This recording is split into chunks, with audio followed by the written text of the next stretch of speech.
On a recent episode of the MMA Hour, Jorge Masvidal picked Tyron Woodley to beat Jake Paul. When I do the math, Woodley wins, man. Woodley just wins, you know, as long as he did his part, which was train leading up to the moment, was in the gym doing his thing, he's gonna win. There's just too much experience and athleticism on that side.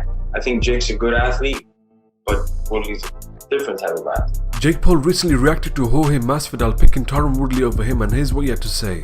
I wasn't surprised by Masvidal. You know, that he has the same managers as Woodley, and the guy's kind of an airhead. Like, let's be honest, Masvidal's not smart. Does anyone here listen to a Masvidal interview and go, wow, that guy is intellectual and he's a smart guy, and the way he talks, he's very well spoken. I don't think anyone says that. He's a, you know, street fighter gangster who got knocked out in his last fight, so maybe he's losing a couple of brain cells. What do you think? I would love to fight Masvidal. I think it could very, very much so happen. Jorge Masvidal sent a message to Jake Paul and tweeted, "I guess this means you'll stop hitting me up now on social media to hang out and train. Don't worry about me, you got a handful of problems coming your way. Hashtag super necessary." Jake Paul responded back saying, "You played yourself. It's super necessary you get your boss Dana White to give you permission to get in the ring with me since you're supposed to be nice with your hands." Yeah, good sparring today, boys. Yes. Cough, Grundy, we don't want you in the video. Yes, boys.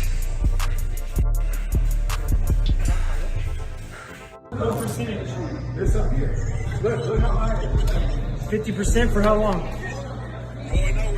An hour. Dope. All right.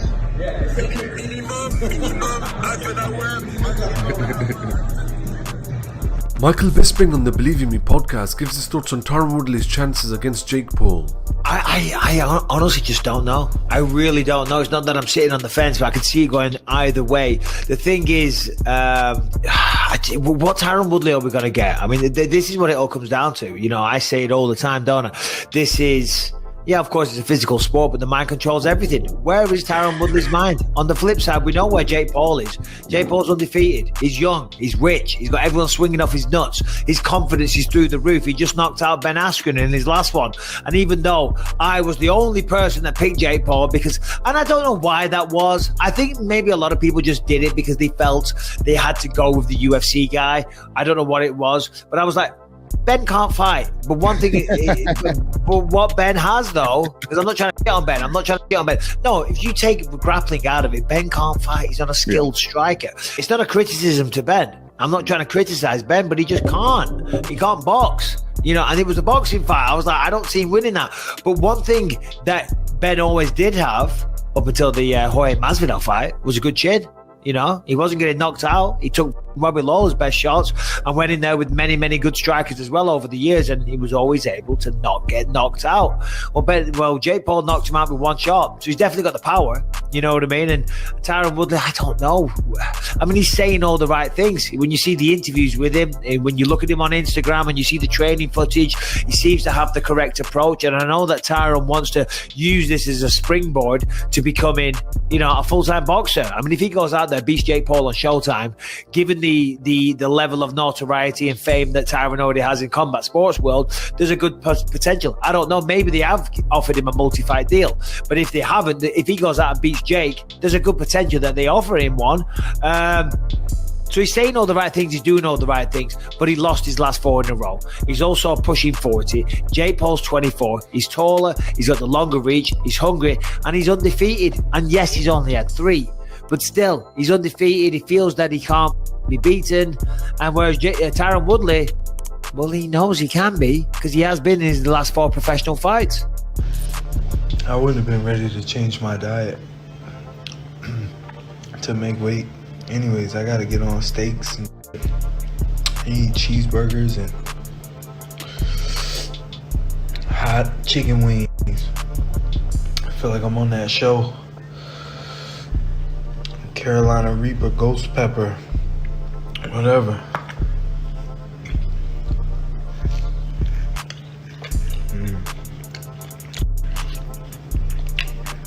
That's good, boy.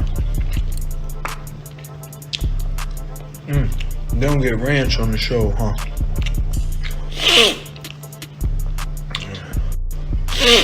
Got boogies. Kenny Florian on the Anik Florian Podcast gives his thoughts on Jarred Cannonier's unanimous decision win over Kelvin Gastelum. Listen, I thought it was a great fight. Physically, I was a little concerned because for me, I felt like Gastelum looked like he wasn't in the best shape, but he came out and really delivered, I thought, an awesome performance. He got in Cannonier's face. He was active. He was throwing some awesome combinations. He was doing his best to be successful with his wrestling. I thought his shots were good. He just wasn't able to finish a lot of those takedowns. And for me, Cannonier, I think, really established himself as truly elite. I was waiting for another performance for him against another very well established and respected fighter like a Kelvin Gastelum to see how he would perform. And man, did he perform. I thought that he won the fight.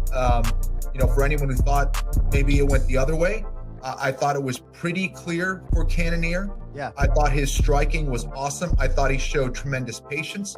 There were times where I would agree with him, where I would have liked to seen him do more, but man, he carried so much power, and those hooks were shots that Kelvin really didn't see coming, and he dropped them a couple times because of it, or at least once.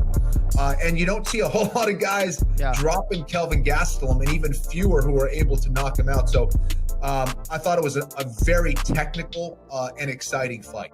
For me, the thing that I think will not only define Kelvin for this fight, but throughout his career, is he's the guy that when the lights turn on, he does as well. And there's never a fight where Kelvin doesn't really show up or do something impressive. I think there's very rare do you get a stinker fight from Kelvin Gastelum. This guy loves to fight. He is the ultimate competitor when it counts. And I think his willingness to just want to get in there and scrap and give it his best is the thing that's going to define him. And you don't always see that. You'll see guys, sure, you'll have off nights, but sometimes you'll see guys that it looks like they don't want to be there. Kelvin Gastelum always looks like he wants to be there, and he's going to fight his freaking ass off to the very end. And that's why we had such a great fight. I mean, there's not a whole lot of guys that are going to get up after taking Cannonier's best shot. Time to resist. Remember, the 11th of September. Oh, I've been breathing hard. I try it. Recovery, baby, recovery. This weight's gonna be a cutoff. Me. Hope I get the lowest I've been for about 1.5 years. Actually, 2 years, since December 7th or 6th, whatever the day it was. This weight cut's fun, but good thing I've been cutting weight my whole life. I know what I'm doing. It's gonna be hard, make 195, but it's possible. Discipline, determination, nothing can stop it. As long as you have it right here, baby. In your mind. Work for it. The goal is to make 218 today. I just did it.